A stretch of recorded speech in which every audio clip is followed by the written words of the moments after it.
भारतवर्ष में पहली बार बोलने वाला ऐसा सॉफ्टवेयर जो राउंड ऑफ के छोटे छोटे बड़े वाले घाटे से बचाता है, पीओएस मशीन के मंथली चार्जेस से बचाता है और bill wise dynamic QR code भी जनरेट करके देता है।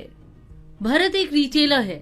इन भाई साहब की रोज की सेल लगभग 10,000 रूपए है और इनकी दुकान पर एक दिन में औसतन 50 से 60 ग्राहक आते हैं और लगभग हर ग्राहक इस बोर्ड एक दाम वाली दुकान को देखकर अनदेखा कर देते हैं और कम से कम 5 से 10 रुपए कम देकर जाते हैं। पिछले कुछ समय में भरत ने ऑनलाइन पेमेंट के चलन को समझा और एक पीओएस मशीन ले ली, जिसके लिए इन्हें हर महीने एक तय रकम देनी पड़ती है और उसके द्वारा पेमेंट रिसीव करने के लिए इन्हें पेमेंट अमाउंट मैन्युअली ही डालना पड़ता है। अब इन्होंने देखा कि जो लोग इन्हें डिजिटल पेमेंट एप्स के जरिए पैसे देते हैं वो 105 की जगह 100 करके हर बिक्री पर कुछ न कुछ कम रुपए देकर जाते हैं। मानिए हर बिक्री पर औसतन 5 रुपए के हिसाब से भरत को एक दिन में 250 से 300 रुपए का घाटा झेलना पड़ता है, जो महीने के अंत होते होते लगभग 7,500 से 9,000 का काफी बड़ा घाटा बन जाता है। हद तो तब होती है जब कई बार ग्राहक भरत को बोलते हैं कि भैया पेमेंट हो गई है और अपनी मोबाइल स्क्रीन जल्दी से दिखाकर अपना फोन जेब में डाल लेते हैं। जब तक भरत के पास पेमेंट की नोटिफिकेशन आती है तब तक ग्राहक जा चुका होता है और कई बार तो कोई नोटिफिकेशन ही नहीं आती क्योंकि पेमेंट होती ही नहीं है। भरत की इन सब परेशानियों का इलाज करने के लिए मार्ग ईआरपी ने अपने सॉफ्टवेयर के जरिए ही उसकी इन सब समस्याओं का हल कर दिया है। भारतवर्ष में पहली बार एक ऐसा बोलने वाला सॉफ्टवेयर बनाया जो राउंड ऑफ के छोटे छोटे बड़े वाले घाटे से बचाता है, पीओएस मशीन के मंथली चार्जेस से बचाता है और bill wise dynamic QR code generate करके देता है। अब भरत ने अपने कंप्यूटर से एक क्यूआर कोड डिवाइस जोड़ा है। अब जब वो अपने मार्ग ईआरपी सॉफ्टवेयर से कस्टमर का बिल जनरेट करता है तो उसके क्यूआर कोड डिवाइस पर एक क्यूआर कोड दिखता है, जिसे स्कैन कराकर वो कस्टमर से पेमेंट रिसीव करता है। इसके अलावा भरत को अपने कस्टमर को एसएमएस के द्वारा पेमेंट लिंक भेजकर पेमेंट रिसीव करने का विकल्प भी मिलता है।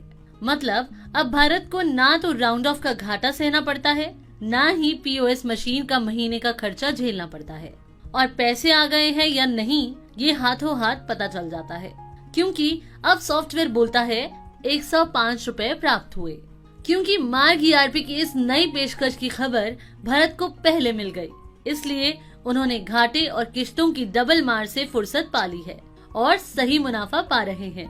मार्ग ईआरपी के साथ समस्या का सही इलाज। अब नो घाटा, ओनली मुनाफा। आइए अब सॉफ्टवेयर में डायनामिक क्यूआर कोड का प्रोसेस देखते हैं, पर इससे पहले आप ध्यान देंगे कि मार्ग ईआरपी ने आपको मल्टी एनवायरनमेंट का विकल्प भी दिया है, यानी कि अगर आपका सिस्टम आरडीपी या लैन पर है तो भी आप डायनामिक क्यूआर कोड के द्वारा पेमेंट ले सकते हैं। आइए देखते हैं कि अगर आपका सिस्टम मल्टी एनवायरनमेंट पर है तो आप कैसे डायनामिक क्यूआर कोड के द्वारा पेमेंट ले सकते हैं। डायनामिक क्यूआर कोड के फीचर को उपयोग करने के लिए सबसे पहले आपका सॉफ्टवेयर मार्ग के लेटेस्ट वर्जन से अपडेट होना चाहिए, मर्चेंट रजिस्ट्रेशन होना चाहिए, तभी आप कस्टमर से क्यूआर कोड के द्वारा पेमेंट ले सकते हैं। डायनामिक क्यूआर कोड डिवाइस होनी चाहिए। तो अब आप डायनामिक क्यूआर कोड डिवाइस अपने सिस्टम में इंसर्ट करेंगे, फिर मास्टर से, मार्क सेटअप से, एक्टिवेशन से dynamic QR code machine settings पर आएंगे और सिलेक्ट पोर्ट से वो पोर्ट सिलेक्ट करेंगे जिस पोर्ट में आपने dynamic QR code machine insert की है। तो अब जैसे आपको ये जानना है कि जिस पोर्ट में डिवाइस इंसर्ट है उसका नंबर क्या है, तो आप दिस पीसी पर राइट क्लिक करेंगे, मैनेज पर आएंगे, कंप्यूटर मैनेजमेंट की विंडो ओपन होगी। यहाँ से आप डिवाइस मैनेजर पर आएंगे, फिर राइट साइड से पोर्ट पर क्लिक करेंगे तो आप देखेंगे यहाँ आपको दिखा रहा है यूएसबी सीरियल पोर्ट COM3, यानी कि डिवाइस COM3 पोर्ट में इंसर्टेड है। अब सॉफ्टवेयर पर आएंगे और यहाँ सिलेक्ट पोर्ट से COM3 सिलेक्ट कर लेंगे और ओके कर देंगे और ये वन टाइम प्रोसेस है। इसके बाद अब सुपरवाइजर ऑपरेटर पार सेट करेंगे, जिसे आप क्यूआर कोड डिवाइस से पेमेंट लेने की परमिशन देना चाहते हैं, जिसके लिए आप मास्टर से पासवर्ड एंड पार से ऑपरेटर्स पर आएंगे, फिर यूजर सिलेक्ट करेंगे, सर्च इन ऑल पर एंटर करेंगे और मार्ग पे सर्च करके एक्सेप्ट कर देंगे। देन यहाँ मार्ग पे डिजिटल कलेक्शन से Y सिलेक्ट करेंगे मार्ग पे एनेबल करने के लिए। फिर डायनामिक QR कोड से 2 सिलेक्ट करेंगे ताकि ये operator dynamic QR code device पर QR कोड प्रिंट करवा पाए। देन अब एस्केप की प्रेस करेंगे और चेंजेस को सेव कर लेंगे। इसके बाद अब ये यूजर ए जब बिलिंग करेगा, सपोज आपका रिटेल काउंटर है और आपके पास कस्टमर आता है, अब सिंपली यहाँ से बिल रिटेल पर क्लिक कर देंगे। यहाँ कस्टमर का मोबाइल नंबर एंटर कर लेंगे और अगर चाहें तो नेम और एड्रेस भी मेंशन कर सकते हैं। फिर आइटम सिलेक्ट करेंगे और टैब की प्रेस करके बिल को सेव कर लेंगे। तो इस तरह से पेमेंट मोड की विंडो ओपन होगी। अगर डायनामिक QR कोड डिवाइस पर QR प्रिंट करना चाहते हैं और उसके थ्रू पेमेंट लेना चाहते हैं तो UPI पेमेंट सिलेक्ट करेंगे। फिर अदर मोड में लाइक अगर SMS के थ्रू पेमेंट लिंक सेंड करके उसके थ्रू पेमेंट लेना चाहते हैं तो अदर मोड सिलेक्ट कर लेंगे।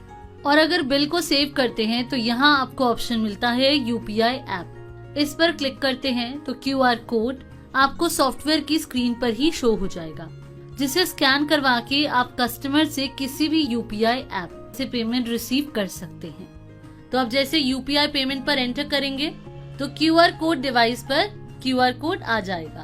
अब कस्टमर इसे किसी भी UPI से इस QR कोड को स्कैन करेंगे और पेमेंट रिसीव होते ही आपको शो हो जाएगा सक्सेसफुली रिसीव्ड।